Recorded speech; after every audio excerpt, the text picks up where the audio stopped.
others. So what conclusions can we draw from these facts? Poor health, limited education, drug addiction, obesity, and low social engagement cluster in Republican-leaning rural and southeastern regions. All of these conditions, obesity, addiction, illness, poor education, and isolation, damage the brain. They impair reasoning, focus, memory, impulse control, emotional balance, and empathy. They increase anxiety, depression, irritability, and hopelessness. And people who suffer from these brain impairments tend to vote for Trump and Maga. These conditions and voting patterns are linked. Now, there are many different reasons that people voted for Trump, and not every Trump voter suffers from these conditions. And not every person who suffers with these conditions voted for Trump.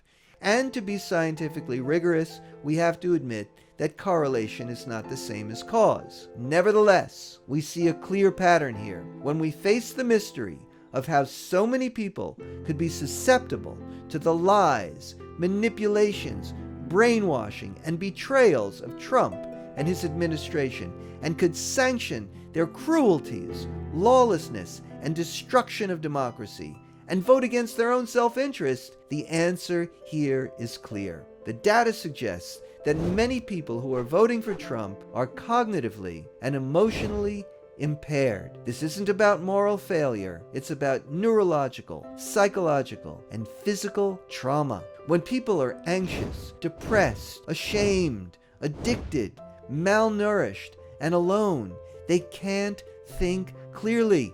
They're not capable of sound judgment.